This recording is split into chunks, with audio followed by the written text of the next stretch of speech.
ನಮಸ್ಕಾರ ರಿವ್ಯೂ ಚಾನಲ್ಗೆ ಸ್ವಾಗತ. ನಾನು ಸೌಖ್ಯ ಗಾಂಕರ್. ಚನ್ನಪಟ್ಟಣಕ್ಕೆ ಸಂಬಂಧಪಟ್ಟಂತೆ ಈಗಾಗಲೇ ಎಕ್ಸಿಟ್ ಪೋಲ್ ರಿಪೋರ್ಟು ಬೇರೆ ಬೇರೆ ಲೆಕ್ಕಾಚಾರಗಳು ಸದ್ದು ಮಾಡಿವೆ.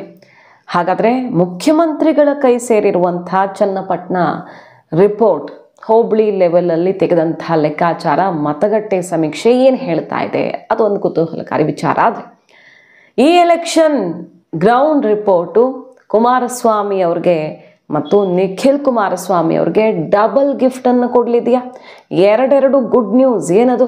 ಡಿ ಕೆ ಶಿವಕುಮಾರ್ಗೆ ಅಂತಹ ಸಂಕಷ್ಟ ಎದುರಾಗಲಿದೆ. ಈ ಲೆಕ್ಕ ನಿಜವಾಗಿದ್ದೇ ಹೌದಾದರೆ ಸದ್ಯದ ಬೆಳವಣಿಗೆಗಳ ಬಗ್ಗೆ ಮಾಹಿತಿ ಮುಂದೆ ಇಡ್ತಾ ಇದ್ದೀವಿ. ಮಿಸ್ ಮಾಡಿದ್ರೆ ನಮ್ಮ ಚಾನಲ್ನ ಸಬ್ಸ್ಕ್ರೈಬ್ ಮಾಡಿ, ಹಾಗೆ ನಿಮ್ಮ ಅಭಿಪ್ರಾಯ ಕಮೆಂಟ್ ಮಾಡಿ ತಿಳಿಸಿ. ವೀಕ್ಷಕರೇ, ಸದ್ಯ ಈಗ ಚನ್ನಪಟ್ಟಣ ಅಖಾಡದಲ್ಲಿ ಕಡೆ ಕ್ಷಣದ ಕುತೂಹಲ. ಇನ್ನೇನು ರಿಸಲ್ಟ್ ಔಟ್ ಆಗೋ ಟೈಮ್ ಹತ್ತಿರ ಬಂದಾಯಿತು. ಕಡೆ ಕ್ಷಣದ ಲೆಕ್ಕಾಚಾರ ಅಳೆದು ತೂಗಿ ಎಲ್ಲ ಅವ್ರವ್ರ ಲೆಕ್ಕ ರೆಡಿ ಮಾಡ್ಕೊಂಡಿದ್ದಾರೆ. ಎಕ್ಸಿಟ್ ಪೋಲ್ ಪಿ ಮಾರ್ಕ್ ಸಮೀಕ್ಷೆ, ಏಕೈಕ ಸಮೀಕ್ಷೆ ಚನ್ನಪಟ್ಟಣದ ಮೇಲೆ ಬಂದಿದ್ದು, ಅಂದರೆ ಕರ್ನಾಟಕದ 3 ಬೈ ಎಲೆಕ್ಷನ್ ಕ್ಷೇತ್ರಗಳ ಮೇಲೆ ಬಂದಿದ್ದು. 3 ಕ್ಷೇತ್ರಗಳಲ್ಲಿ ಹೆಂಗಿತ್ತೋ ಸ್ಥಿತಿ ಹಾಗೆ ಮುಂದುವರಿಯುತ್ತೆ. ಚನ್ನಪಟ್ಟಣ JDSಗೆ, ಶಿಗ್ಗಾಂವಿ BJPಗೆ, ಸಂಡೂರು ಕಾಂಗ್ರೆಸ್ಗೆ ಅಂತ ಕೊಟ್ಟಿದೆ. ಚನ್ನಪಟ್ಟಣದಲ್ಲಿ ನಿಖಿಲ್ ಗೆಲುವು ನಿಶ್ಚಿತ.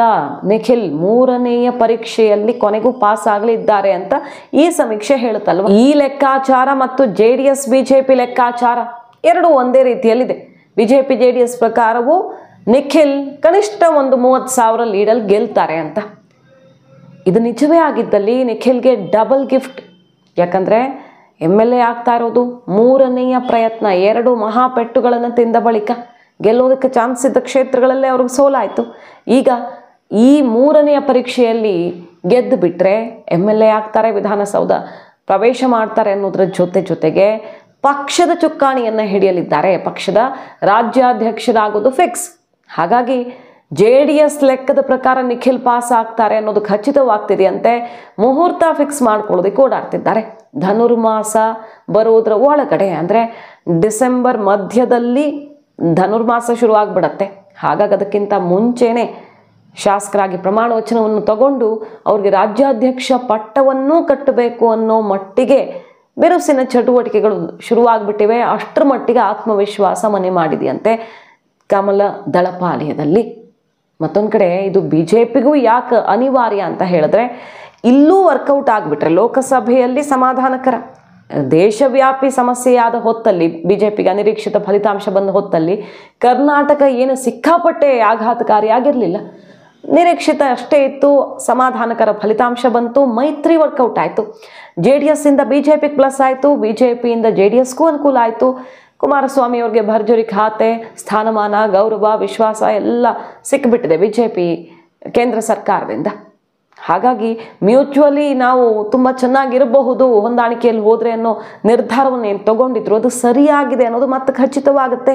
ಹಾಗೆ ಈಗಿರೋ ನಾಯಕತ್ವ ಕುಮಾರಸ್ವಾಮಿ ಅವ್ರ ಜೊತೆ ತಾಳಮೇಳ ಹೊಂದಿಸ್ಕೊಂಡು ಹೋಗ್ತಾ ಇದೆ ಅನ್ನುವ ಮೂಲಕ ಏನು ಬದಲಾವಣೆ ಕೂಗೆದ್ದಿದೆಯಲ್ಲ, ವಿಜೇಂದ್ರ ಇಳಿಸ್ಬೇಕು, ಸೋಮಣ್ಣವ್ರಿಗೆ ಪಟ್ಟ ಕಟ್ಟಬೇಕು, ಇನ್ನೊಬ್ರಿಗೆ ಪಟ್ಟ ಕಟ್ಟಬೇಕು, ಅದು ಇದು ಅಸಮಾಧಾನ, ರೆಬಲ್ ಬಣ್ಣ ಸೆಳೆದೆದ್ದಿರೋದು, ಅದೆಲ್ಲದಕ್ಕೂ ಒಂದು ಹಂತಕ್ಕೆ ಬ್ರೇಕ್ ಹಾಕ್ಬೋದು.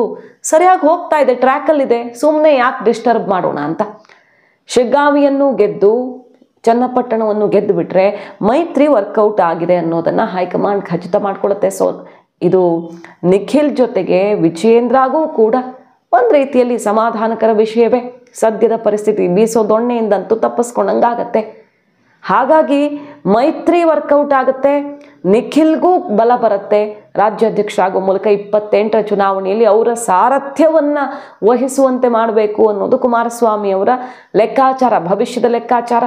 28ರ ಚುನಾವಣೆ ಅಷ್ಟೊತ್ತಿಗೆ ನಿಖಿಲ್ಗೆ ಒಂದು ಅಧಿಕಾರದ ಅನುಭವ ಆಗಿರಬೇಕು. ಮುಂದಿನ ದಿನಗಳಲ್ಲಿ ಏನು ಬೇಕಾದರೂ ಆಗಬಹುದು.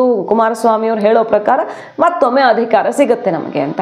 ಆ ರೀತಿಯ ಪರಿಸ್ಥಿತಿ ಬಂದರೆ, ಯಾಕಂದರೆ ಕರ್ನಾಟಕದಲ್ಲಿ ಪ್ರತಿ ಬಾರಿ ಸರ್ಕಾರ ಚೇಂಜ್ ಆಗುತ್ತೆ ಅನ್ನೋದನ್ನೇ ಭಾವಿಸಿ ಮೈತ್ರಿ ಕಂಟಿನ್ಯೂ ಆಗಿ ಅಂತಹ ಅವಕಾಶ ಸಿಕ್ಕಿದ್ದೇ ಹೌದಾದರೆ ನಿಖಿಲ್ ಭವಿಷ್ಯ ಉಜ್ವಲವಾಗಿರುತ್ತೆ ಅನ್ನೋದು JDS ಲೆಕ್ಕಾಚಾರ. ಮತ್ತು JDSಗೆ ಈಗ ನಿಖಿಲ್ ನಾಯಕತ್ವ ಅನಿವಾರ್ಯವಾಗಿದೆ. ದೇವೇಗೌಡರು ವಯಸ್ಸಾಯಿತು, ಕುಮಾರಸ್ವಾಮಿ ಅವರು ಕೇಂದ್ರದಲ್ಲಿದ್ದಾರೆ. ಇಲ್ಲಿ ಪಕ್ಷ ಬೇರೆ ದಿನೇ ದಿನೇ ವೀಕ್ ಆಯ್ತಾ ಅಂತ ಎಲ್ಲ ಎದುರಾಳಿಗಳು ಕಾಲೆಳೆಯೋಕ್ಕೆ ನಿಂತಿರೋ ಹೊತ್ತಲ್ಲಿ ನಾಯಕತ್ವ ಗಟ್ಟಿಯಾಗಿರಬೇಕು. ಇಲ್ಲೇ ನಿಂತು ಕೆಲಸ ಮಾಡೋರೊಬ್ಬರು ಬೇಕು, ಅಲ್ಲೊಬ್ರು ಬೇಕು, ಇಲ್ಲೊಬ್ರು ಬೇಕು. ಹಾಗಾಗಿ ನಿಖಿಲ್ ಅನಿವಾರ್ಯ ಅಂತ ಕುಮಾರಸ್ವಾಮಿ ಅವ್ರ ಲೆಕ್ಕಾಚಾರ, ರೇವಣ್ಣ ಫ್ಯಾಮಿಲಿ ಬೇರೆ ಈಗ ತಟಸ್ಥವಾಗಿ ಹೋಗಿದೆ. CD ಮತ್ತೊಂದು ಮಗದೊಂದು ಪಕ್ಷಕ್ಕೂ ಡ್ಯಾಮೇಜ್ ಆಯಿತು, ಅವ್ರ ಫ್ಯಾಮಿಲಿಗೂ ಡ್ಯಾಮೇಜ್ ಆಯಿತು. ಅರ್ಗಿಸ್ಕೊಳ್ಳೋ ಥರ ಇಲ್ಲ ಸದ್ಯಕ್ಕಂತೂ. ಹಾಗಾಗಿ ಇದು right time Nikhil ಎದ್ದೇಳೋದಕ್ಕೆ.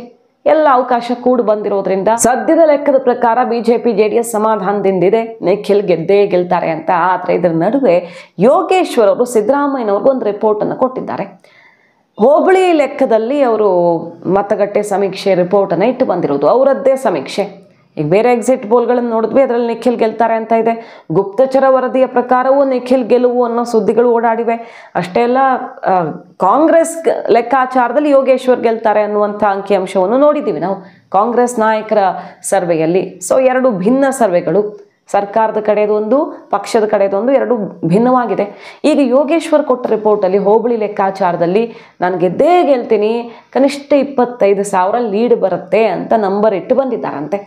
DK Shivakumar ಅವ್ರನ್ನ ಮತ್ತು ಸಿದ್ದರಾಮಯ್ಯನವ್ರನ್ನ ನಿನ್ನೆ ಭೇಟಿಯಾದರು, ರಾತ್ರಿ ಮೊನ್ನೆ ಭೇಟಿಯಾದಾಗ ಯಾವ್ಯಾವ ಭಾಗದಲ್ಲಿ ನನಗೆ ಎಷ್ಟು ಮತ ಬರುತ್ತೆ, ಸಮುದಾಯವಾರ ಲೆಕ್ಕಾಚಾರ ಏನು ಎಲ್ಲ ಇಟ್ಟು ಕನಿಷ್ಠ 20,000-25,000 ಲೀಡ್ ಬರುತ್ತೆ ನನಗೆ ಅಂತ ಇಟ್ಟು ಬಂದಿದ್ದಾರಂತೆ.